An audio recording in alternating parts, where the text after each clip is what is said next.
নমস্কাৰ Google sports শ্ৰেণীৰ প্ৰতিযোগী দৰ্শকক স্বাগতম জনাইছোঁ। ইতিমধ্যে কাউণ্টডাউন আৰম্ভ হৈছে। ডিব্ৰুগড়ত অহা 22 ছেপ্টেম্বৰত অনুষ্ঠিত হ'বলৈ গৈ আছে অসম অলিম্পিক সন্থাৰ সাধাৰণ বাৰ্ষিক সভা, লগতে অনুষ্ঠিত হ'বলৈ গৈ আছে নিৰ্বাচন। আৰু এই নিৰ্বাচনত ইতিমধ্যে বিনা প্ৰতিদ্বন্দ্বিতাৰে জয়ী হ'বলৈ সক্ষম হৈছে কেন্দ্ৰীয় মন্ত্ৰী তথা প্ৰাক্তন মুখ্যমন্ত্ৰী সৰ্বানন্দ সোণোৱাল ডাঙৰীয়া। ইতিমধ্যে সম্পাদককে ধৰি কেইবাটাও পদৰ বাবে ইতিমধ্যে নিৰ্বাচন অনুষ্ঠিত হ'বলৈ গৈ আছে। আৰু উপসভাপতি পদত মনোনয়ন পত্ৰ দাখিল কৰিছে কেইবাগৰাকীও, প্ৰায় 27 গৰাকী ক্ৰীড়া সংগঠকে। আৰু 27 গৰাকী ক্ৰীড়া সংগঠকৰ ভিতৰত অন্যতম হ'ল অসম অলিম্পিক সন্থাৰ বৰ্তমানৰ উপসভাপতি, লগতে অসম এথলেটিক্স সন্থাৰ বৰ্তমানৰ কোষাধ্যক্ষ, লগতে অসম বেডমিণ্টন সন্থাৰ উপসভাপতি, তেখেত সকলোৰে পৰিচিত এগৰাকী ব্যক্তি, সক্ৰিয় ক্ৰীড়া সংগঠক ঋতুবৰণ শৰ্মা ডাঙৰীয়া। আমি তেখেতৰ মনৰ ভাৱ ল'বৰ কাৰণে আজি তেখেতৰ বাসগৃহত আহি উপস্থিত হৈছোঁ। প্ৰথমতে ডাঙৰীয়া আপোনাক স্বাগতম জনাইছোঁ, শুভকামনা জনাইছোঁ। যিহেতু ইলেকশ্যন আহি আছে অসম অলিম্পিক সন্থাৰ, আপুনি পৰৱৰ্তী কাৰ্যকালৰ বাবেও আপুনি উপসভাপতি পদৰ বাবে মনোনয়ন পত্ৰ দাখিল কৰিলে, কেনেকুৱা আশা প্ৰত্যাশা লৈ আগবাঢ়িছে, কি ক'ব সমগ্ৰ বিষয়টোৰ সন্দৰ্ভত? ইলেকশ্যনক বুলি আশা প্ৰত্যাশাৰ কথা নহয়। আমি যেনেকৈ খেলৰ লগত এটা সময়ত আমি খেলিও আছিলোঁ, আৰু 85 চনমানৰ পিছৰ পৰা যেতিয়া খেলা আমাৰ সময় উকলিল, বয়স উকলিল, তাৰপিছত নিৰৱচ্ছিন্নভাৱে সংগঠনৰ লগত ক্ৰীড়া সংগঠক হিচাপে বিভিন্ন পৰ্যায়ত নিজৰ সামৰ্থ্য অনুসৰি স্বাস্থ্য অব্যাহত ৰাখিছোঁ। আৰু যোৱাটো কাৰ্যকালত আমাৰ সৌভাগ্য হৈছিল তেতিয়াৰ মুখ্যমন্ত্ৰী সৰ্বানন্দ সোণোৱাল ডাঙৰীয়াৰ নেতৃত্বত যিখন অসম অলিম্পিকৰ যিখন কাৰ্যনিৰ্বাহক অনুষ্ঠিত হৈছিল বা গঠিত হৈছিল, তাত এগৰাকী উপসভাপতি হিচাপে আমি নিৰ্বাচিত হোৱাৰ সৌভাগ্য হৈছিল। আৰু যোৱাটো কাৰ্যকালত আমি আমাৰ সামৰ্থ্য অনুসৰি আৰু খেলক অসম অলিম্পিক সন্থাত বা অসম অলিম্পিক সন্থাৰ লগত জড়িত যিমানবোৰ অন্যান্য খেল আছে, সেই গোটেই সামগ্ৰিকভাৱে গোটেই ক্ৰীড়া ক্ষেত্ৰখনক আগবঢ়াই নিয়াৰ ক্ষেত্ৰত চেষ্টা অব্যাহত ৰাখিছোঁ। কিমান সফল হৈছোঁ নাই হোৱা সেইটো বেলেগ কথা, কিন্তু খেল যিহেতু আমাৰ জীৱনৰ এটা অবিচ্ছেদ্য অংগ, গতিকে তাক বাদ দি আমি বেলেগ কথা চিন্তা কৰিব নোৱাৰোঁ। আৰু এটা গতানুগতিক প্ৰক্ৰিয়া, এটা কাৰ্যকাল উকলাৰ পিছত নতুনকৈ কাৰ্যনিৰ্বাহক গঠিত হ'ব লাগে। আৰু আমাৰ পূৰ্বৰ কাৰ্যকাল সমাপ্ত হোৱাৰ বহুদিন হ'ল।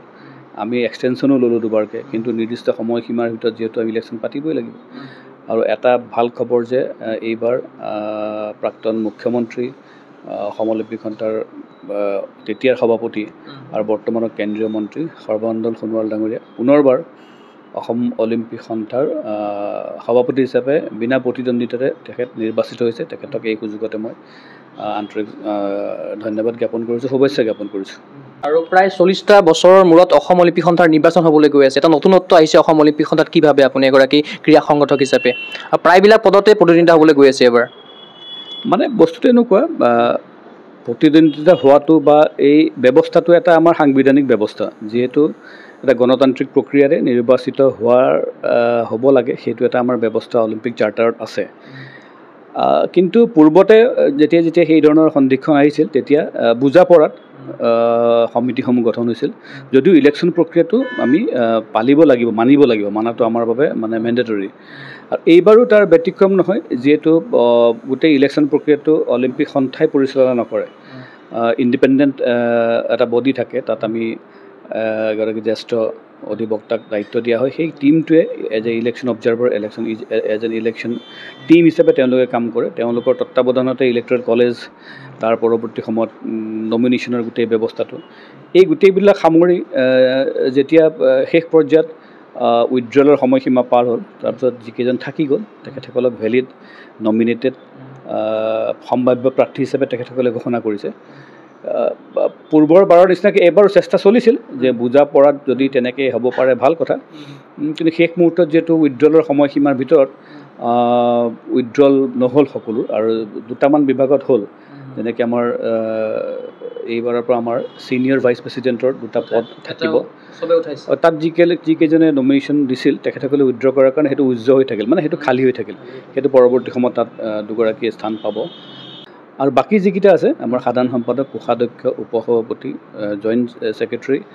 আৰু এক্সিকিউটিভ মেম্বাৰ, এই পদকেইটাত যিহেতু যিমানকেইজন আমাৰ কেণ্ডিডেট হ'ব লাগে, তাতকৈ নমিনেশ্যনৰ সংখ্যা বেছি হোৱাৰ বাবে গণতান্ত্ৰিকভাৱে আমাৰ নিৰ্বাচন প্ৰক্ৰিয়াটো আহি পৰাটো এটা অৱধাৰিত হৈ পৰিলে। গতিকে চাওঁ, এতিয়া ডিব্ৰুগড়ত আমাৰ যিটো বাৰ্ষিক সাধাৰণ সভা, তাৰ বাকী যিবিলাক গতানুগতিক কাৰ্যসূচী থাকিব, কিন্তু মূলত কাৰ্যসূচী সেইটোৱেই যে নতুন সমিতি গঠনৰ সভাপতিটো হ'লেই তাৰ বাকীখিনি গোটেই গঠন প্ৰক্ৰিয়াটো আৰম্ভ হ'ব আৰু নিৰ্বাচনৰ যি দায়িত্বত আছে তেখেতসকলে এই গোটেই প্ৰক্ৰিয়াটো আগুৱাই নিব আৰু আশা ৰাখিছোঁ যি প্ৰক্ৰিয়াই নহওক কিয় যিহেতু এতিয়ালৈকে নিৰ্বাচনটোৱেই হৈ আছে মানে হোৱাৰ সম্পূৰ্ণ সম্ভাৱনাত আছে যিহেতু সেই প্ৰক্ৰিয়াত আমি সকলো আছোঁ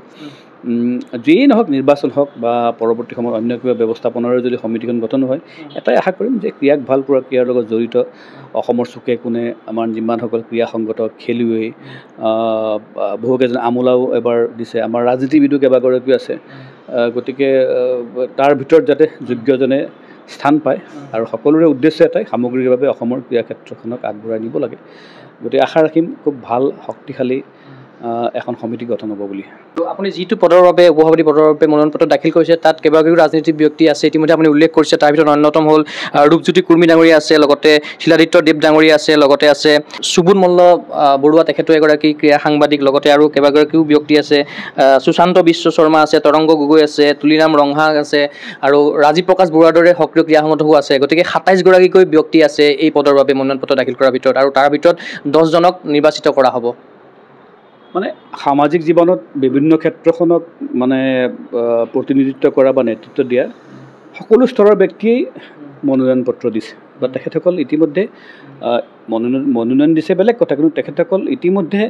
অলিম্পিক বা গোটেই অসমৰ ক্ৰীড়া ক্ষেত্ৰখনৰ লগত জড়িত হৈ আছে কোনোবা যদি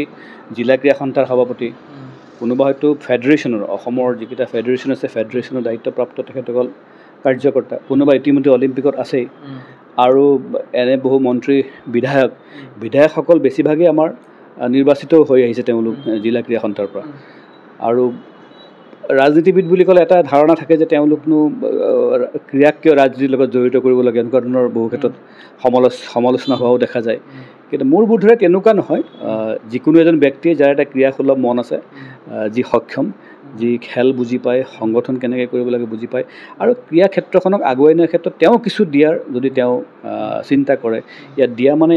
ক্ৰীড়া সংগঠক মানে কেৱল দিবই লাগিব ইয়াত মই যি বুজিছোঁ ইমান বছৰে ইয়াত নিদিয়াৰ বাহিৰে একো নাই সকলো ক্ষেত্ৰত দিব লাগিব আপুনি সময় দিব লাগিব আপুনি আপোনাৰ কিছু হ'লেও পইচা পাতি আপোনাৰ খৰচ কৰিব লাগিব খৰচ হ'বই আপুনি আমি গম পাওঁ যোৱা ৩০-৩৫টা বছৰে সংগঠক হিচাপে আমি দেখিছোঁ ইয়াত কেৱল দিয়া কিন্তু তাৰ যিটো আত্মসন্তুষ্টি আছে মানে ক্ৰীড়াৰ লগত জড়িত মানুহৰ এটা পোক থাকে তাৰমানে এই পোকটোৱে আপোনাক মানে অনবৰতে আপোনাক আমনি কৰি থাকিব তেতিয়া আপুনি কিবা নহয় কিবা কৰি যাব পাৰিব আমি কেতিয়াবা পৰিয়ালকো অগ্ৰাধিকাৰ নিদিওঁ য'ত আমি ক্ৰীড়া ক্ষেত্ৰখনক ইমান বেছিকৈ অগ্ৰাধিকাৰ দিওঁ গতিকে সেই ব্যক্তি সমাজৰ যিকোনো স্তৰৰ হ'ব পাৰে যিকোনো কৰ্মক্ষেত্ৰৰ লগত জড়িত হ'ব পাৰে গতিকে এজন ৰাজনীতিবিদো হ'ব পাৰে বিধায়কো হ'ব পাৰে তৎসত্ত্বেও বিধায়কসকলৰ যিহেতু অন্য বহুত কাম থাকে তেখেতসকল যিহেতু নিজৰ সমষ্টিক লৈ ব্যস্ত থাকে তথাপিতো তেওঁলোকে নিজৰ সমষ্টিৰ ক্ৰীড়া ক্ষেত্ৰখনৰ উত্তৰণৰ বাবে যদি ভাবে যে অলিম্পিকৰ মাধ্যমেদি কিবা কৰাৰ যদি তেখেতসকলৰ পৰিকল্পনা আছে তেনে নিশ্চয় কিবা দৃষ্টিভংগী সন্মুখত ৰাখি তেখেতসকলেও মনৰ ভাৱ প্ৰকাশ কৰিছে অলিম্পিকলৈ অহাৰ বাবে আৰু যদি গোটেই অসমৰ ক্ৰীড়া ক্ষেত্ৰখনৰ অভিভাৱক সংগঠন হ'ল অলিম্পিক গতিকে অলিম্পিকৰ এই ছাতিটোৰ তলত আমি সকলো ক'ৰবাত ন ক'ৰবাত আছোঁৱেই কিন্তু এতিয়া যেনিবা সেই আমাৰ যিটো কাঠামো সেই কাঠামো যেতিয়া মানে অলিম্পিক যিহেতু আমাৰ পেৰেণ্ট অৰ্গেনাইজেশ্যন গতিকে তাত হয়তো দায়িত্ব লৈ আৰু কিছু কৰাৰ হয়তো হেঁপাহ সকলোৱে মনত পুহি ৰাখিছে ভাবে হয়তো আগ্ৰহ প্ৰকাশ কৰিছে আৰু তেখেতসকলে অৱতীৰ্ণ হ'বলৈ গৈ আছে নিৰ্বাচনত যিহেতু 10 জনকহে ৰখা হ'ব বা এই পদৰ বাবে গতিকে মনোনয়ন পত্ৰ যদিও 27 জনে দিছে যদি নিৰ্বাচন অনুষ্ঠিত হয় আপোনাৰ পক্ষত সেই ভোট আহিব বুলি আপুনি মানে কিমান আত্মবিশ্বাসী হৈ আছে নহয় মই এনেকৈ ভাবোঁ ইয়াত ভোট কোনে দিয়ে মই প্ৰক্ৰিয়াটো কৈ দিওঁ আমাৰ যিমানকেইটা জিলা ক্ৰীড়া সন্থা আছে অসমৰ প্ৰত্যেকখন জিলাৰ 35খন জিলাৰ আমাৰ এতিয়া বৰ্তমান তাৰে 2জনকৈ হ'ল আমাৰ ইলেক্ট্ৰেল কলেজৰ মেম্বাৰ তেখেতসকলৰ ক্ৰেডেঞ্চিয়েলছটো লৈ আহি পেলাই আমাৰ যিখন ইলেক্ট্ৰেল কলেজ হয় অলিম্পিকৰ 200জনীয়া তাত তেখেতসকল সদস্য আৰু আমাৰ যি 34টা ফেডাৰেশ্যন আছে অসমৰ সেই ফেডাৰেশ্যনৰ পৰা 4জনকৈ মনোনীত প্ৰাৰ্থীয়ে নিজৰ ক্ৰেডেঞ্চিয়েলছ লৈ আহে গতিকে 4জনকৈ ফেডাৰেশ্যনৰ আৰু জিলা ক্ৰীড়া সন্থা 2জনকৈ গতিকে সৰ্বমুঠ 200জন হ'ল আমাৰ ভোটাৰ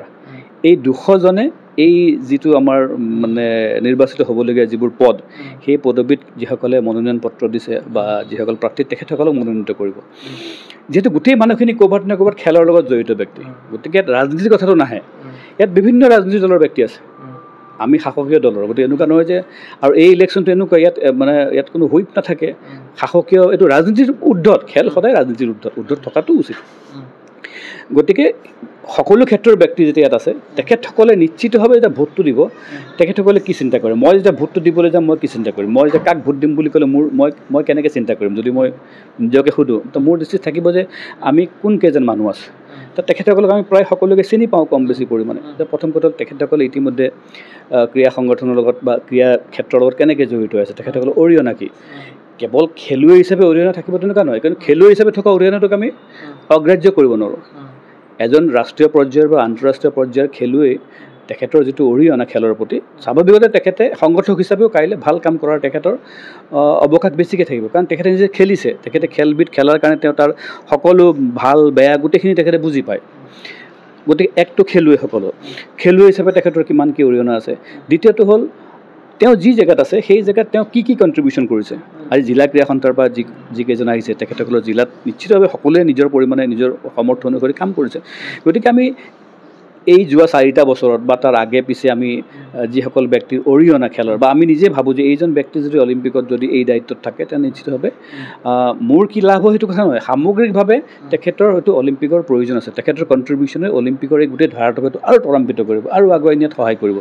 তেনেকৈ মই প্ৰত্যেকটো বিভাগত চাম যে সাধাৰণ সম্পাদকক যিকেইজন আছে মই যদি ভোট দিবলগীয়া কাইলৈ হয় তো গোটেইকেইজনটো আমাৰ নিজৰ মানুহ গোটেইকেইজনেই ক্ৰীড়াৰ লগত জড়িত ব্যক্তি গোটেইকেইজনেই কম বেছি পৰিমাণে তেখেতসকলৰ অৰিহণা আছে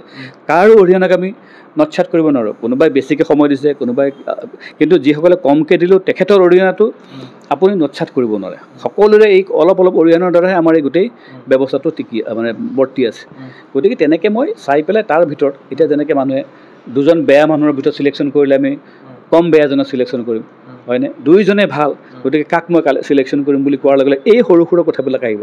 তেখেতৰ খেলৰ প্ৰতি থকা তেখেতৰ আনুগত্য তেখেতৰ অৰিহণা সংগঠক হিচাপে তেখেতে যোৱা কেইবছৰত কি কৰিছে বা তেখেতৰ সকলোৰে নিজৰ নিজৰ কিছুমান হেৰি থাকে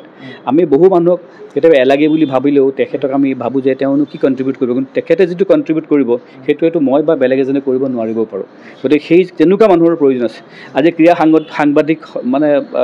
সাংবাদিকসকলক প্ৰতিনিধিত্ব কৰি তেখেতসকলৰ পৰা ইয়াত আমাৰ থকাটো প্ৰয়োজন আছে কাৰণ তেখেতসকলে সাংবাদিক দৃষ্টিভংগীৰে গোটেই আমাক কঠোৰভাৱে সমালোচনা কৰিলেও ভাল বেয়াটো দেখুৱাই দি পেলাই আমাক আগবঢ়াই নিয়াত তেখেতসকলে সহায় কৰিব এইবাৰ মই নাজানো ৰাষ্ট্ৰীয় আছে কেইবাগৰাকীও ৰাষ্ট্ৰীয় পৰ্যায়ৰ খেলুৱৈ আছে তেখেতসকলো আছে গতিকে খেলুৱৈ হিচাপে তেখেতৰ দৃষ্টিভংগীৰেও তেখেতে অলিম্পিক আন্দোলনটোক আগবঢ়াই নিয়াত তেখেতৰ অৰিহণা থাকিব গতিকে এনেকৈ মই মোৰ দৃষ্টিভংগীৰে বিশ্লেষণ কৰি যাক মই এই লিষ্টখনৰ পৰা মই সকলো যোগ্য যদি মই ভাবিম যে এওঁলোকে হয়তো অলপ কিছু হ'লেও কিঞ্চিত হ'লেও অলিম্পিকৰ লাভ হ'ব সেই দৃষ্টিৰে মই ভোট দিব লগা যদি হয় বা তেনে এক পৰিস্থিতি আহে মই সেই দৃষ্টিভংগীৰে হয়তো ভোটাধিকাৰ কৰিম আৰু সেই দৃষ্টিভংগীৰে বেলেগেও মোক বিচাৰ কৰি চাব এতিয়া মই যদি কৈ থাকোঁ মই অমুকটো কৰিছোঁ তমুকটো কৰিছোঁ সেইটোতো আৰু নিজৰ ঢোল নিজে কোবোৱাটো বৰ শোভা নাপায় কিন্তু বাকীসকলে মোক বিশ্লেষণ কৰিব মোৰ যদি ভাল কিবা যদি দেখা পাইছে সেইটো ভাল বুলি তেখেতসকলে ল'ব মোৰ যদি বেয়া গুণো আছে নিশ্চিত আমি মানুহ ভাল বেয়া সকলো গুণৰে পৰিপূৰ্ণ আমি মানুহ গতিকে মোৰ বেয়াটো যদি কিবা আছে সেইটো বিশ্লেষণ কৰি যদি অলিম্পিকত মোতকৈ বোলে বেলেগ এজনহে যোগ্য হ'ব তেওঁ আহিলেই অলিম্পিকক এই গোটেই ব্যৱস্থাটো আৰু বেছি মানে ভাল হ'ব তেতিয়া তেওঁ মোক ভোট নিদি বেলেগ এজনক দিব গতিকে এই ধৰণৰ বিশ্লেষণৰ দ্বাৰাই মই ভাবোঁ আমাৰ প্ৰতিগৰাকী আমাৰ সদস্যই তেখেতসকলে নিজৰ ভোটাধিকাৰ সাব্যস্ত কৰিব যদি ভোটদান প্ৰক্ৰিয়াটো হয় যেহেতু এতিয়া সেই পৰ্যায়তে আমি আছোঁ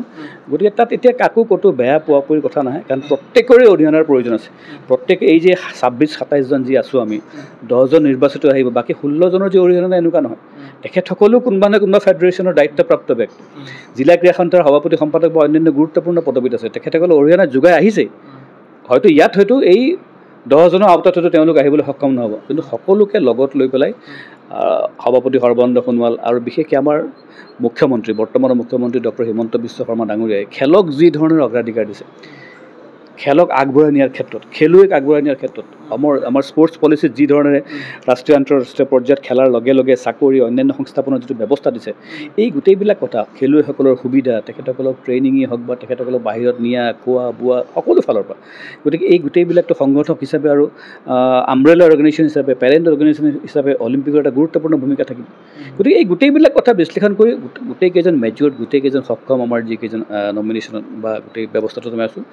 প্ৰত্যেকে সেই ধৰণৰ দৃষ্টিভংগীৰে চিন্তা চৰ্চা কৰি উচিত সিদ্ধান্ত ল'ব যিটো সিদ্ধান্ত হ'ব মই ভাবোঁ আমাৰ সকলোৰে একত্ৰিত প্ৰয়াসত আমাৰ এটাই উদ্দেশ্য অলিম্পিক আন্দোলনখনক আৰু শক্তিশালী কৰা আমাৰ বহু কৰিব লগা আছে এনেকুৱা হোৱা নাই যে আমি বহুত কিবা কৰোঁ এনেকুৱা নহয়। অলিম্পিকে বহুত কৰিব লগা আছে, মই নিজে অনুভৱ কৰোঁ। আমি যিমানখিনি কৰিছোঁ তাতকৈ আৰু বহুত বেছি কৰাৰ অৱকাশ আছে। গতিকে অকলে কৰাৰ কথা নহয়, সভাপতিগৰাকীও অকলে কৰিব নোৱাৰিব, তেখেতক আমি সকলোৱে সহযোগিতা আগবঢ়াব লাগিব। আৰু আমাৰ সকলোৰে একত্ৰিত প্ৰয়াসত আমি অসমক, আমাৰ স্বাৰ্থটো অসমে, আমি চব কৰিলোঁ, কিন্তু অসমৰ পৰা যদি ৰাষ্ট্ৰীয় ক্ৰীড়াত যদি আমি পদক নাপাওঁ, অসমৰ পৰা যদি ৰাষ্ট্ৰীয় আন্তঃৰাষ্ট্ৰীয় পৰ্যায়ত যদি আমাৰ প্ৰতিনিধিত্ব একেবাৰে সীমিত হৈ থাকে, তাৰপিছত বাকী কথাবিলাকৰ বাৰু গুৰুত্ব থাকিব জানো? গতিকে আমি এই কথাবিলাকক গুৰুত্ব দিব লাগিব। গতিকে সকলোবোৰ বস্তু চাই ক্ৰীড়া সংগঠক হিচাপে অলিম্পিক এই আন্দোলনটোক মানে আগবঢ়াই নিয়াৰ ক্ষেত্ৰত মই ভাবোঁ আমাৰ সকলোৰে এই দৃষ্টিভংগীৰে সকলো আগবাঢ়িছোঁ। আৰু খুব এটা পজিটিভ এটা দৃষ্টিভংগীলৈ আমি ডিব্ৰুগড়লৈ যাম আৰু গোটেই প্ৰক্ৰিয়াটো এটা সফল সমাপ্তি ঘটিব বুলি মই বিশ্বাস কৰোঁ। বিগত কাৰ্যকালত সৰ্বানন্দ সোণোৱালৰ নেতৃত্বত এইটো লক্ষ্য কৰি ডাঙৰীয়া সম্পাদক হিচাপে আছিলে, গতিকে তেখেতৰ নেতৃত্বত বা সৰ্বানন্দ সোণোৱালৰ নেতৃত্বত অসম অলিম্পিক সন্থাই কেনেকুৱা ধৰণৰ সফলতা অৰ্জন কৰিছে বুলি আপুনি ভাবে, এগৰাকী ক্ৰীড়া সংগঠক হিচাপে বা এগৰাকী এই অসম এথলেটিক্স সন্থাৰ সন্মানীয় পদবীত থকা এগৰাকী ব্যক্তি হিচাপে কি দেখা পাইছে আপুনি? চাওক, এতিয়া মানুহৰ সফলতাৰ মাপকাঠিটো কি হ'ব? আপুনি এটা বেঞ্চ মাৰ্ক থাকে, আপুনি এইটো স্তৰত আছে, তাতকৈ এক স্তৰ ওপৰলৈ গ'লে আপুনি পূৰ্বতকৈ সফল বুলি নিজকে অভিহিত কৰিব পাৰে। খেলত এটা সামগ্ৰিক এপ্ৰ'চ লাগিব। এইখন চৰকাৰে অসমত, বা মই একদম কেন্দ্ৰীয় চৰকাৰৰ কথাই কৈছোঁ, 14 চনত মোদী ডাঙৰীয়া কেন্দ্ৰত চৰকাৰ হোৱাৰ লগে লগে সেই সময়ত কেন্দ্ৰীয় মন্ত্ৰী, আমাৰ বৰ্তমানৰ কেন্দ্ৰীয় মন্ত্ৰী, সেই সময়ৰ কেন্দ্ৰীয় মন্ত্ৰী সৰ্বানন্দ সোণোৱালক আমাক স্পৰ্টছৰ দায়িত্ব দিয়া হৈছিল কেন্দ্ৰীয় স্পৰ্টছ মন্ত্ৰী হিচাপে। আৰু সেই 14 চনত যি দৃষ্টিভংগী নৰেন্দ্ৰ মোদী ডাঙৰীয়াই সন্মুখত ৰাখিছিল, তাৰ পৰৱৰ্তী অলিম্পিকক বিশেষ খেলক অগ্ৰাধিকাৰ দি পেলাই, বিশেষ খেলুৱৈক অগ্ৰাধিকাৰ দি পেলাই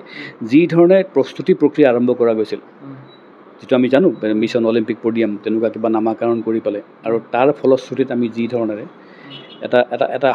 পূৰ্বতকৈ সফল অলিম্পিকক মেডেল পোৱাৰ আমি আমি সুযোগ পালোঁ, সেইটোৱে প্ৰতিপন্ন কৰিছে যে আমাৰ আৰম্ভণিটো সফল হৈছে, ভেটিটো আমি নিৰ্মাণ কৰিছোঁ। এতিয়া আমি অলিম্পিকত পদকৰ সংখ্যা বহুত কম, কিন্তু সেই 14 চনত, তাৰপিছত আমি পৰৱৰ্তী সময়ত 16 চনত অসমত চৰকাৰ হ'ল, ঠিক তেনেকৈ আমি ইণ্ডিয়ান অলিম্পিকৰ তলত অসম অলিম্পিক, আমিও অসমত সেই সময়ত আমি যি ধৰণে এটা ভেটি সৃষ্টি কৰাৰ কাৰণে চেষ্টা কৰিলোঁ, সেই চেষ্টাত আমি সকলো সাৰ পানী যোগালে, চৰকাৰে গঠনমূলক ভূমিকা দেখুৱালে, তাৰ পৰিণতিত আমি এটা প্ৰক্ৰিয়াৰে গৈ পেলাই আমি হিমা দাসক পালোঁ, লাভলীনা বৰগোহাঁইক পালোঁ, অংকুশিতা বড়োক পালোঁ, বিশালতক পালোঁ, এনেকৈ আমি পৰ্যায়ক্ৰমে কিন্তু এইটো আৰু সংখ্যাটো আৰু হোৱাটো আমি কাম্য কৰোঁ। গতিকে আগতকৈ আমাৰ কিছু আমি আগবাঢ়িছোঁ, আৰু বহুত দূৰ আমি যাব লাগিব। গতিকে আমি সেই ধৰণে, আৰু বিশেষকৈ যোৱা কাৰ্যকালত আমাৰ এটা কথা হ'ল, আমি প্ৰায় 1.5 বছৰ কাল আমি ক'ভিডৰ কাৰণে সম্পূৰ্ণ নিষ্ক্ৰিয় বুলি মই নকওঁ, কিন্তু যি ধৰণে অনুশীলন কৰিব লাগিছিল, যি ধৰণে খেলসমূহ পাতিব লাগিছিল, হয়তো আমি ক'ৰবাত অলপমান স্থবিৰ হ'ব লগা হ'ল। তৎসত্ত্বেও মনত পেলাওক আপুনি, আমাৰ যোৱাটো কাৰ্যকালত অসমত এনেকুৱা কেইবাটাও আন্তঃৰাষ্ট্ৰীয় পৰ্যায়ৰ খেল অসমে পাতি পেলাই সফলতাৰে আমিও যে সক্ষম সেই ধৰণৰ খেল পতাৰ বাবে, সেইটো আমি প্ৰমাণ কৰিছোঁ। এইটো ৱৰ্ল্ড বক্সিঙেই হওক বা ৱৰ্ল্ড কাপ, ইউথ ৱৰ্ল্ড কাপেই হওক ফুটবলত, গতিকে আমি সেইবিলাক ইতিমধ্যে প্ৰতিপন্ন কৰিছোঁ। আমি পাৰিম, আমাক যদি চৰকাৰে সহযোগিতা, চৰকাৰে যদি সমৰ্থন দিয়ে, আৰু এইবাৰ চৰকাৰে যি ধৰণে গোটেই কথাটোক আগুৱাই নিবৰ বাবে সন্মুখৰ পৰা চেষ্টা কৰিছে, মই ভাবোঁ এইবাৰো এই যিহেতু নেতৃত্ব সৰ্বানন্দ সোণোৱালৰ তাতে আছে, আৰু বাকী সকলো এই মানুহখিনিয়ে আহিব, ক'ৰবাত 2-4জন নতুনকৈ আহিব, কিন্তু আমাৰ খেলৰ মানুহ এইখিনি আৰু যিখিনি আছোঁ আৰু। গতিকে আমি সকলোৱে সেই প্ৰয়াসত চৰকাৰৰ সমৰ্থনত, সহায় আৰু সহযোগিতাত, মুখ্যমন্ত্ৰী ডাঙৰীয়াৰ যিটো দৃষ্টিভংগী, তেনেহ'লে মই ভাবোঁ যে পূৰ্বতকৈ আৰু বেছি ভাল কাম হ'ব। গতিকে সফল বুলি ক'লে আমি ঠিক আছে, আমি আমাৰ কাৰ্যকাল সম্পূৰ্ণ কৰিছোঁ। কিছু প্ৰত্যাহ্বান আছিল ক'ভিডক লৈ পেলাই, প্ৰত্যাহ্বান নেওচি অসমত আমি ৰাষ্ট্ৰীয় আন্তঃৰাষ্ট্ৰীয় পৰ্যায়ত কেইবাখনো খেল পাতিছোঁ। আমাৰ আন্তঃৰাষ্ট্ৰীয় পৰ্যায়ত কেইবাজনো খেলুৱৈ পদক বুটলিবলৈ সক্ষম হৈছে, কিন্তু আমি তাতে সন্তুষ্ট লাভ নাই। আমি তাতো আৰু বেছি পদকৰ সংখ্যা আৰু বেছি হোৱাটো আমাৰ কাৰণে কাম্য সকলোৰে। পৰৱৰ্তী সময়ত যাতে যাতে বাঢ়ে, তাৰ বাবে আমাৰ সকলোৰে চেষ্টা থাকিব। আৰু এই ক্ষেত্ৰত অলিম্পিকে নিশ্চিতভাৱে, এই নতুন সমিতিখনে নিশ্চিতভাৱে যিখিনি কৰণীয় সেইখিনি কৰাৰ ক্ষেত্ৰত কোনো ধৰণৰ ত্ৰুটি বিচ্যুতি নাৰাখিব। আৰু বাকীবিলাক পদৰ সমান্তৰালভাৱে অসম অলিম্পিক সন্থাৰ সম্পাদকৰ যিটো পদৰ বাবে যিটো নিৰ্বাচনলৈ গৈ আছে, সেইটোৰ ওপৰতো চকু আছে মানুহৰ বা অসমৰ ক্ৰীড়া অনুৰাগীসকলৰ। যিহেতু এই পদত প্ৰতিদ্বন্দ্বিতা কৰিছে বৰ্তমানৰ সম্পাদক লক্ষ্য কোঁৱৰ ডাঙৰীয়া আছে, SLC সদস্য সচিব গীতাৰ্থ গোস্বামী ডাঙৰীয়া আছে, অসম বক্সিং সন্থাৰ সন্মানীয় সম্পাদক হেমন্ত কলিতা ডাঙৰীয়া আছে, অসম হকী সন্থাৰ সম্পাদক তপন কুমাৰ দাস ডাঙৰীয়া আছে, লগতে অসম সাঁতোৰ সংস্থাৰ সন্মানীয় সাধাৰণ সম্পাদক ভাস্কৰ ৰঞ্জন দাস ডাঙৰীয়া আছে। গতিকে 5জনেই নিশ্চয়কৈ নিজৰ ক্ৰীড়া ক্ষেত্ৰত সফল ব্যক্তি, তেখেতসকলে প্ৰতিদ্বন্দ্বিতা আগবঢ়াইছে, আপুনি ইতিমধ্যে উল্লেখ কৰিছে। গতিকে এই সম্পাদকৰ পদকৰ বাবেও প্ৰতিদ্বন্দ্বিতা যিহেতু হ'বলৈ গৈ আছে, মানুহৰ চকু ৰাখিছে। কিন্তু মই তাকেই ক'লোঁ, মই অলপতে যে মই অলপ দীঘলীয়াকৈ বিশ্লেষণ কৰিলোঁ যে আমাৰ প্ৰত্যেকজনেই যোগ্য সমৰ্থক। এতিয়া যিকেইজনৰ নাম ল'লে প্ৰত্যেকে নিজৰ নিজৰ ফিল্ডত তেখেতসকলে ইতিমধ্যে তেখেতসকলৰ দক্ষতাৰ প্ৰতিপন্ন কৰিছে। প্ৰত্যেকেই, মই আৰু ইণ্ডিভিজুৱেলি নাম ক'ব নাযাওঁ, আপুনি ক'লেই এজনে যদি বিশ্লেষণ কৰে, তপন দাস হকীৰ আমাৰ কোষাধ্যক্ষ, মানে নেশ্যনেল হকী। হেমন্ত কলিতা আমি জানো বক্সিঙৰ তেওঁ সম্পাদক, সাধাৰণ সম্পাদক। ভাস্কৰ হ'ল আমাৰ ছুইমিঙৰ, তেখেত বহুদিন ধৰি ক্ৰীড়া সংগঠক হিচাপে আছে। লক্ষ্য কুমাৰ ডাঙৰীয়াই যোৱাটো কাৰ্যকালত গোটেই অলিম্পিক সন্থাটোক যিধৰণে তেখেতে সকলোকে একত্ৰিত কৰি ৰাখি আপোনাৰ কাৰ্যকাল সম্পূৰ্ণ কৰিলে, মই বহুত সফলতাৰে সম্পূৰ্ণ কৰিছে। তেখেতৰো সংগঠক হিচাপে তেখেতৰ দক্ষতা তেখেতে যোৱাটো কাৰ্যকালত প্ৰতিপন্ন কৰিছে। তেখেত তাৰ আগত অসম এথলেটিক্স সন্থাৰ তেখেত সভাপতিও আছিল। তেখেত সৰ্বভাৰতীয় আমাৰ যি এথলেটিক্স ফেডাৰেশ্যন তাৰ উপসভাপতি। গতিকে তেখেতেও সংগঠক হিচাপে তেখেতৰ যিটো দক্ষতা, সেইটো দক্ষতাত ক'তো কাৰো সন্দেহ থাকিব নালাগে। গতিকে সকলোকেইজন নিজৰ নিজৰ জেগাত তেখেতসকল একেবাৰে উপযুক্ত। সেইকাৰণে কৈছোঁ, নিৰ্বাচন হ'লে যেতিয়া ভোট যেতিয়া দিবলৈ যাম, তেতিয়া প্ৰত্যেকগৰাকী ভোটাৰে এই কথাবিলাকেই বিশ্লেষণ কৰিব। তাৰমানে কাকো আপুনি একাষৰতে নুই কৰি দিব নোৱাৰে। তাৰমানে আমি বিচাৰিম যে গোটেইকেইজনে আহক, গোটেইকেইজনে আহি পেলাই ইয়াত, কিন্তু যিহেতু পদ এটা, ব্যৱস্থাটোত পদ এটাই, এজনেই আহিব লাগিব। গতিকে এজন বিচাৰৰ ক্ষেত্ৰত হয়তো এই ধৰণৰ কথাবিলাকে স্থান পাব। আৰু মোৰ বিশ্বাস, আমাৰ একদম মানে মেচিয়ৰ যিসকল আমি সংগঠক আছোঁ বা যিসকলে আহিছোঁ, আমি সঠিক নিৰ্ণয় লৈয়ে যদি ভোটদান প্ৰক্ৰিয়াটো হয়, সেই তেনে ভোটদান প্ৰক্ৰিয়াৰ দ্বাৰাই যিগৰাকী ব্যক্তি নিৰ্বাচিত হ'ব জানিব সেইগৰাকী এইবাৰৰ কাৰণে একদম দ্য বেষ্ট পচিবল চইচ। কাৰণ আমি সকলোৱে এটা বিশেষ দৃষ্টিভংগী ৰাখিয়েই, কাৰণ এইটো ৰাজনৈতিক আমাৰ হেৰি নহয়। কাৰণ আমি কাইলৈ ইলেকশ্যন শেষ হোৱাৰ পিছতে আমি গোটেইখিনি ক্ৰিয়াৰ উত্তৰণভাৱে কাম কৰিব লাগিব। আমাৰ প্ৰত্যেকজন ব্যক্তিৰ আমাৰ প্ৰয়োজন আছে। গতিকে এই 5জন যি বিশেষ ব্যক্তিৰ নাম লৈছে আপুনি, গতিকে এই 5জন ব্যক্তিৰেই ক্ৰিয়াৰ লগত তেখেতসকলৰ ইতিমধ্যে যিটো অৱদান, আগলৈও তেখেতসকলৰ যিটো অৱদান থাকিব বা তেখেতসকলৰ মানে অৰিহণা থাকিব, তাক কোনো নুই কৰিব নোৱাৰে। গতিকে প্ৰত্যেকে এই কথাবিলাক মনত ৰাখি ভোট কৰিব। আৰু যি নিৰ্বাচিত আহিব, মই ভাবিম যে অলিম্পিকৰ ক্ষেত্ৰত তেখেতৰ অৰিহণা আগতকৈ পূৰ্বতকৈ আৰু ভাল হ'ব। আৰু আমি সকলোৱে তেখেতক সহযোগিতা আগবঢ়াই পেলাই সৰ্বাংগ সোণোৱাল শক্তিশালী কৰি ডক্টৰ হিমন্ত বিশ্ব শৰ্মা ডাঙৰীয়াৰ যিটো সপোন অসমৰ মানে খেলক লৈ, ক্ৰীড়া ক্ষেত্ৰখনক লৈ, সেই সপোন সাৰ্থক কৰাৰ ক্ষেত্ৰত অলিম্পিকৰ যি দায়িত্ব থাকিব, অকল অলিম্পিকেই কৰিব নহয়, অলিম্পিক আমি এজ এন পেৰেণ্ট অৰ্গেনাইজেশ্যন আমাৰ থাকিব, কিন্তু সকলোৱে ষ্টেক হোল্ডাৰ যিসকল আছে, সকলোৱে খেলুৱৈ, অভিভাৱক, খেলৰ লগত জড়িত, সংবাদ মাধ্যমৰ জড়িত, আপোনালোকৰ নিচিনা মানুহ প্ৰত্যেকেই নিজৰ নিজৰ ভাগৰকণ কৰি সামগ্ৰিকভাৱে অসমৰ অলিম্পিক, অসমৰ ক্ৰীড়া ক্ষেত্ৰক আগুৱাই লৈ যাব লাগিব। সেই ক্ষেত্ৰত আমিও অলিম্পিকে আমাৰ অৰিহণা আগবঢ়াবলৈ চেষ্টা কৰিম প্ৰত্যেকেই। যিহেতু আপুনি অসম বেডমিণ্টন সন্থাৰ সন্মানীয় উপসভাপতিৰ লগতে অসম এথলেটিক্স সন্থাৰো বৰ্তমান সময়ত কোষাধ্যক্ষ পদত অলংকৃত কৰি আছে, আপুনি অসম এথলেটিক্স সন্থাৰ তৰফৰ পৰা আপুনি ভোটাধিকাৰ সাব্যস্ত কৰিবলৈ গৈ আছে। মই কৈছিলোঁ যে যিহেতু ফেডাৰেশ্যনৰ পৰা 4জনকৈ ক্ৰেডেঞ্চিয়েলছ আহে আৰু আপোনাৰ জিলা ক্ৰীড়া সন্থাৰ পৰা 2জনকৈ আহে। মই ইয়াৰ আগতে তেজপুৰ জিলা ক্ৰীড়া সন্থাক প্ৰতিনিধিত্ব কৰিছিলোঁ। যিহেতু মই অসম এথলেটিক্স সন্থা বা মই বেডমিণ্টন সন্থাৰ পৰা আহিব পাৰোঁ, যিহেতু মই দুজাগাতে মই দায়িত্বত আছোঁ। যিহেতু আমি এঠাইৰ পৰা আহিম, গতিকে মই এথলেটিক্সটো প্ৰিফাৰ কৰিছোঁ যাতে বেলেগ এজনে সুযোগ পাওক, এজনে এঠাইৰ পৰাই ক্ৰেডেঞ্চিয়েলছটো দিব পাৰে। গতিকে সেইকাৰণে এইবাৰ যিহেতু মই কোষাধ্যক্ষ হৈ আছোঁ, আমাৰ সন্মানীয় জ্যেষ্ঠ মন্ত্ৰী জয়ন্ত মল্ল বৰুৱা ডাঙৰীয়া সভাপতি হৈ আছে। গতিকে আমি 3জন সভাপতি, সম্পাদক, কোষাধ্যক্ষ আৰু এজন উপসভাপতি, আমি এথলেটিক্সৰ পৰা 4গৰাকী আহিছোঁ। তেনেকৈ বাকী ফেডাৰেশ্যনো তেওঁলোকৰ মানুহ সেইধৰণে ক্ৰেডেঞ্চিয়েলছ দি পেলাই পঠিয়াইছে। যিহেতু 22 তাৰিখে ইলেকশ্যন আছে, গতিকে ডিব্ৰুগড়লৈ গৈ আছে আৰু অসমৰ পৰা এটা মানে একেলগে টীমকেইটা যাব গৈ আছে, ৰেলযোগে যাব গৈ আছে ডিব্ৰুগড়লৈ। গতিকে এইটো এটা ভাল লগা পৰিৱেশ, একেলগে ক্ৰীড়া সংগঠনসমূহ এখন ৰেলত গৈ আছে। মানে গুৱাহাটীৰ পৰা যিসকল যাব, আমাৰ ফেডাৰেশ্যনৰ বেছিভাগ মানুহ গুৱাহাটীতে আছে। বাকী জিলা ক্ৰীড়া সন্থাসকল তেওঁলোকে জিলাৰ হৈ যাব, কিন্তু গুৱাহাটীৰ যি জিলা কাষে ওচৰে পাজৰে থকা জিলাৰ তেওঁলোকেও হয়তো বহুতে গুৱাহাটীৰ পৰা ৰেল যোগে যাবলৈ ভাল পাব। ডিব্ৰুগড় গাড়ীত গ'লেও অলপমান সময়ৰ কথা আছে, ৰেলত অলপ আৰামে যাব পাৰে। কিন্তু গুৱাহাটীত থকা ফেডাৰেশ্যন আমি সকলো কাৰ্যকৰ্তাই আমি ভাবিলোঁ যে আমি যিসকলে পাৰোঁ বা যিসকলে ইচ্ছা কৰিছোঁ, আমি ইণ্ডিভিজুৱেলি গাড়ী লৈ গৈ পেলাই তেলৰ খৰচ অনাহকত গতিকে আমি একেলগে যাম। আমি ক্ৰীড়া ক্ষেত্ৰখনত জড়িত হৈছোঁ মানে প্ৰত্যেকৰ এটা ক্ৰীড়াসুলভ মন আছে বুলি আমি ধৰি দিছোঁ, আৰু মোৰ বিশ্বাস সকলোৰে আছে। গতিকে প্ৰতিদ্বন্দ্বিতা নিজৰ জেগাত, কিন্তু এটা ক্ৰীড়াসুলভ মন লৈ এটা পৰিৱেশ, এটা উৎসৱমুখৰ পৰিৱেশত যাতে আমি ইয়াৰ পৰা যাব পাৰোঁ একেলগে, প্ৰতিদ্বন্দ্বী হিচাপে নহয়, সহযোগী হিচাপে, সতীৰ্থ হিচাপে, আমি তেনেকৈ এটা ব্যৱস্থা আমাৰ হেৰিয়ে লৈছে। আৰু আমি সেইধৰণে প্ৰায়খিনিয়ে আমাৰ যিসকল ইয়াৰ পৰা যাব, আমি এদিন আগতীয়াকৈ কালি ৰাজধানী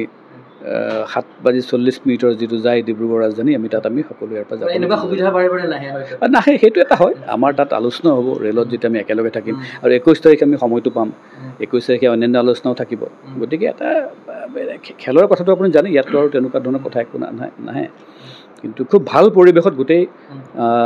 ব্যৱস্থাটো সম্পূৰ্ণ হ'ব বুলি মই বিশ্বাস ৰাখোঁ আপোনালৈ মোৰ শেষতো প্ৰশ্ন যিহেতু 22 তাৰিখে ইলেকশ্যন হ'বলৈ গৈ আছে গতিকে শেষত আপুনি অসমবাসীক উদ্দেশ্যি বা কিবা ক'ব বিচাৰিব নেকি ইলেকশ্যনৰ সন্দৰ্ভত ইলেকশ্যনক লৈতো অসমবাসীৰ বেলেগ বিশেষ ভূমিকা একো নাহে তেখেতসকলে ইচ্ছুকতাৰে চাইছে কি হ'ব কি নহ'ব বহুতে টিভিত বা পেপাৰত বহু কথা ওলাইছে তেনেকুৱা কথা একো নহয় আমাৰ ইয়াত যি মই আকৌ কৈছোঁ যিসকলে অলিম্পিকক শক্তিশালী কৰাৰ কাৰণে মন মেলিছে বা মনত কিবা ইচ্ছা পুহি ৰাখিছে তেখেতসকলে আগ্ৰহ প্ৰকাশ কৰিছে সমিতিত আহিবলৈ বা নিজৰ অৰিহণা যোগাবলৈ গতিকে সেই ক্ষেত্ৰত তেওঁ বিধায়কো হ'ব পাৰে মন্ত্ৰীও হ'ব পাৰে ডাক্তৰো হ'ব পাৰে ইঞ্জিনিয়াৰো হ'ব পাৰে আমাৰ মই দেখিছোঁ ক্ৰীড়া সাংবাদিকতাৰ লগত জড়িত ব্যক্তিও আছে আমাৰ প্ৰাক্তন খেলুৱৈ ৰাষ্ট্ৰীয় আন্তঃৰাষ্ট্ৰীয় খেলুৱৈ মন মেলিছে গতিকে মানে ৰাজনীতিবিদসকলক আমি চব টাৰ্গেট কৰি লওঁ কেইবাগৰাকী বিধায়ক আছে কাৰণে বহুতে এই কথাটো অলপমান সেই ধৰণে টানি আনিছে কিন্তু বিধায়ক হ'লেও যি নহওক আল্টিমেটলি 10 গৰাকী জয়যুক্ত হৈ আহিব গতিকে মই ভাবোঁ যোনেই জিকি আহিব তেওঁ নিশ্চিতভাৱে ক্ৰীড়াৰ লগত জড়িত ব্যক্তি হ'ব ক্ৰীড়াৰ বাবে মানে প্ৰয়োজনীয় মানুহেই হ'ব আৰু তেখেতৰ অৰিহণা থাকিব আৰু যিসকল জিকি নাহিব কাইলৈ ময়ো যদি জিকি নাহোঁ এনেকুৱা নহয় যে মই অলিম্পিক গোটেই ব্যৱস্থাটোৰ পৰা বাহিৰত থাকিম মই ফেডাৰেশ্যনৰ এগৰাকী মই কোষাধ্যক্ষ মই আনটা ফেডাৰেশ্যনৰ মই উপসভাপতি আৰু এইবোৰ মনত আছে কাৰণে আমি বাকীবিলাক কথাটো ঠিক আছে কিন্তু খেলক অগ্ৰাধিকাৰ দিছোঁ বাবে যোৱা 30-35টা বছৰ এই ধৰণৰ ক্ৰীড়া ক্ষেত্ৰখনত লাগি আছোঁ আজিও লাগি আছোঁ আৰু নিজৰ সামৰ্থ্য অনুসৰি চেষ্টাও কৰিছোঁ গতিকে মই ভাবোঁ অসমবাসী ৰাইজে মোৰ এটাই কথা যে ডক্টৰ হিমন্ত বিশ্ব শৰ্মাই কিন্তু অসমৰ ক্ৰীড়া ক্ষেত্ৰক আগুৱাই নিয়াৰ ক্ষেত্ৰত তেখেতে কিন্তু বহু দূৰলৈ চিন্তা কৰিছে মই জানো তেখেত সৰ্বভাৰতীয় বেডমিণ্টন সন্থাৰো তেখেত সভাপতি গতিকে তেখেতৰ দৃষ্টিভংগী সদায় বেলেগ থাকিব গতিকে তেখেতে যিবোৰ পৰিকল্পনা কৰিছে সেই পৰিকল্পনাবিলাক বাস্তৱ ৰূপ দিবলৈ হ'লে অলিম্পিকৰ এটা গুৰুত্ব দায়িত্ব থাকিব বাকীসকলেও থাকিব কিন্তু অলিম্পিকৰো থাকিব গতিকে মই ভাবোঁ এই নতুন সমিতিখনে মানে সেই দৃষ্টিভংগী সন্মুখত ৰাখি কাম কৰিব আৰু তেখেতৰ হাত শক্তিশালী কৰি সামগ্ৰিকভাৱে অসমৰ খেল ক্ষেত্ৰখনক আগুৱাই নিব আৰু মই ভাবোঁ আহিবলগীয়া দিনত অসমে কেৱল লাভলীনা বা হিমা দাসেই নহয় আৰু বহু হিমা লাভলীনা অংকুচিতা আমি অম্লান এনে আৰু বহু আমি খেলুৱৈ জন্ম দিব পাৰিম যি আমাক ৰাষ্ট্ৰীয় আৰু আন্তঃৰাষ্ট্ৰীয় পৰ্যায়ত আমাক পদক বুটলি অসমক গৌৰৱান্বিত কৰিব সেই আশা বুকুত বান্ধি আমি আগবাঢ়িছোঁ আৰু তাৰ পৰা ঘূৰি আহিও সেই আশাকে সাৰ্থক কৰাৰ ওপৰত আমি কাম কৰি যাম বুলি মই আশা ৰাখিছোঁ মই বুলি আমি সকলোৱে গগৈ স্পৰ্টছৰ তৰফৰ পৰাও আপোনাক আমাৰ এই নিৰ্বাচনৰ বাবে বা অনাগত অসমৰ বাবে শুভেচ্ছা জ্ঞাপন কৰিলোঁ ধন্যবাদ নিশ্চয়কৈ এয়া আছিল অসম অলিম্পিক সন্থাৰ বৰ্তমানৰ উপসভাপতি লগতে অসম বেডমিণ্টন সন্থাৰ সন্মানীয় উপসভাপতি অসম এথলেটিক্স সন্থাৰ সন্মানীয় কোষাধ্যক্ষ ঋতুবৰণ শৰ্মা ডাঙৰীয়া আমি তেখেতৰ মনোভাৱ ল'বলৈ চেষ্টা কৰোঁ যিহেতু তেখেতে যিখন অলিম্পিকৰ বাবে নিৰ্বাচন হ'বলৈ গৈ আছে তেখেতে উপসভাপতি পদৰ বাবে মনোনয়ন পত্ৰ দাখিল কৰিছে আমি আশা কৰিম এই অসম অলিম্পিক সন্থাৰ নিৰ্বাচন সুকলমে হৈ যাওক আৰু যোগ্য প্ৰাৰ্থী নিৰ্বাচিত হওক অনাগত কাৰ্যকালৰ বাবে এই আশাৰে মই চিন্ময় কুমাৰ বৰাই এই অনুষ্ঠানৰ পৰা বিদায় লৈছোঁ চাই থাকিব গগৈ স্পৰ্টছ ধন্যবাদ